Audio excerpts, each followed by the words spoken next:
Hello everyone, मेरे channel मार्गदर्शन में आपका बहुत बहुत स्वागत है।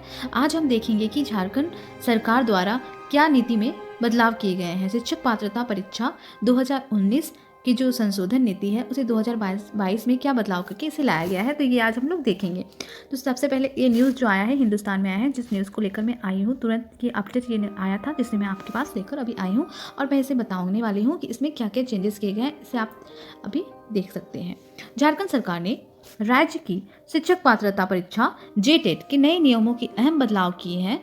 अब झारखंड टीईटी में सामान्य वर्ग के ही वे परीक्षार्थी शामिल सकेंगे जिन्होंने राज्य से मैट्रिक और इंटर की परीक्षा पास की है। आरक्षण का लाभ पाने वाले अभ्यर्थियों के मामले में इसे शिथिल किया गया है। झारखंड शिक्षक पात्रता परीक्षा संशोधन नियमावली 2022 में इसके प्रावधान किए गए हैं। इसे गुरुवार को मुख्यमंत्री हेमंत सोरेन की अध्यक्षता में हुई कैबिनेट की बैठक में मंजूरी दी गई। बैठक में 63 प्रस्तावों को हरी झंडी दी गई।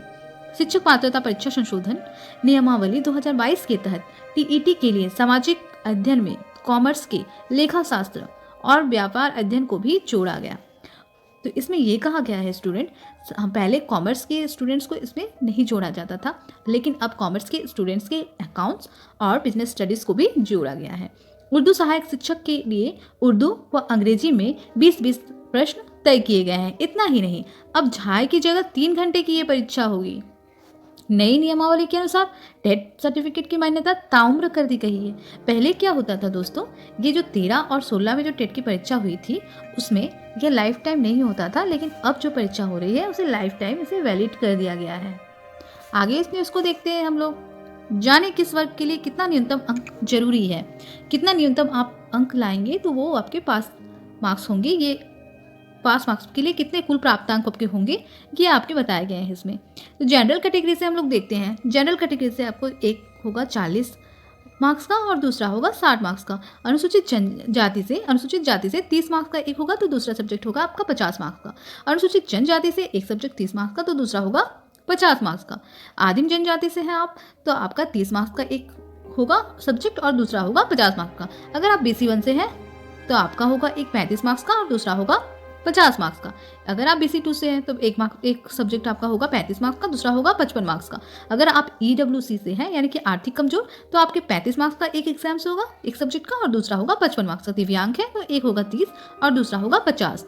टेट में पास करने के लिए सामान्य वर्ग के अभ्यर्थियों को हर खंड में 40% अंक लाना जरूरी होगा, यानी कि आपके हर खंड में आपको 40% अंक लाना अनिवार्य होगा दोस्तों। साथ ही 60% अंक के लिए पर ही वे टेट पास कर सकेंगे। अगर आपका परसेंटेज 60% आता है तो ही आप टेट पास कर सकेंगे। जनरल कैटेगरी के लिए है ये। पिछड़ा वर्ग एवं पिछड़ा वर्ग 2 यानी कि BC1 और BC2 से अगर आप हैं तो आर्थिक रूप से कमजोर वर्ग के लिए 35 मार्क्स और दूसरा 55 मार्क्स प्रतिशत लाना होगा। यह अनिवार्य कर दिया गया है। अनुसूचित जनजाति या अनुसूचित जाति से हैं आप अगर आदिम जनजाति दिव्यांग हर खंड के लिए 30 अंक और कुल टोटल जो होगा आपका 50% अंक लाना आपके लिए अनिवार्य होगा। यह पास मार्क्स आपको बताया गया है, पास मार्क्स ही आपका लाना अनिवार्य होगा दोस्तों। विषयवार घटाए और बढ़ाए गए प्रश्न। तो क्या क्या सब्जेक्ट जो आपके बढ़ाए और घटाए गए हैं, कितने कितने मार्क्स उसमें क्वेश्चन बढ़ाए और घटाए गए हैं, जो मैं आपको इसमें बताने जा रही हूँ। शिक्षक पात्रता परीक्षा के लिए विषयवार प्रश्नों की संख्या और उसके अंक घटाए और बढ़ाए गए हैं। उर्दू सहायक शिक्षक के लिए पहले उर्दू में 20 अंक और अंग्रेजी में 30 अंक के प्रश्न होते थे, लेकिन अब 20-20 कर दिया गया है। गणित विज्ञान शिक्षक के लिए पहले गणित में 70 और विज्ञान में 80 अंक होते थे, लेकिन अब ये कर दिया गया है कि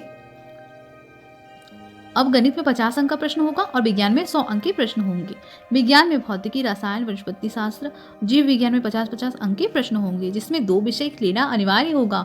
इसी तरह समाज अध्ययन के शिक्षक के लिए इतिहास, भूगोल, राजनीति शास्त्र, अर्थशास्त्र, समाजशास्त्र, लेखा शास्त्र, व्यापार अध्ययन विषय 50-50 अंक के प्रश्न होंगे। इसमें अभ्यर्थी को 3 विषय रखने होंगे। अगर आप कॉमर्स बैकग्राउंड से है तो आपका इकोनॉमिक्स, अकाउंट्स और बिजनेस स्टडी तो होगा ही।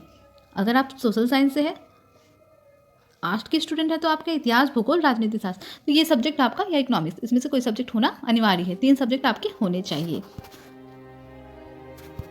आगे हम लोग इसको देखते हैं कि क्षेत्रीय भाषा में क्या पास होना जरूरी होगा। बिल्कुल, पहले भी ये होता था कि क्षेत्रीय भाषा में आपका पास होना अनिवार्य होता था, लेकिन अब क्या हो जाएंगे दोस्तों, अगर आप क्षेत्रीय भाषा से पास कर लेते हैं तो आपका जो क्वालिफाइंग मार्क्स होगा उसके बाद ही आपका कॉपी दूसरा चेक होता था। लेकिन अब ये होने वाला है, अगर आप क्वालिफाइंग मार्क्स से ज़्यादा लाते हैं तो वो मार्क्स आपका बर्बाद नहीं जाएगा, वेस्ट नहीं जाएगा। क्षेत्रीय भाषा में पास करना जरूरी, टीटी में क्षेत्रीय भाषा में पास करना जरूरी होगा। क्षेत्रीय भाषा के अंक कुल प्राप्तांक में जुड़ेंगे। पहले क्षेत्रीय भाषा क्वालिफाइंग पेपर के रूप में थी। टेट अभ्यर्थी जहां से आवेदन करेंगे वहां के क्षेत्रीय या जनजातीय भाषा में से एक की परीक्षा देना होगा जरूरी। संबंधित क्षेत्रीय या जनजातीय भाषा के व्याकरण की अच्छी जानकारी जरूरी है, वे शुद्ध इसके व्यक्ति कर सकेंगे। तो आज के लिए बस इतना ही। आज के लिए इतना ही दोस्तों। आगे की जानकारी के लिए हमारे चैनल को लाइक और सब्सक्राइब करना मत भूलिएगा। ऐसे ही वीडियो मैं आपके लिए लाती रहूँगी, और आपके इस न्यूज़ से संबंधित कोई भी क्वेरी हो तो आप हमें कमेंट बॉक्स में पूछ सकते हैं, उसका जवाब मैं ज़रूर आपको दूंगी। मेरी वीडियो को लास्ट तक देखने के लिए बहुत बहुत धन्यवाद।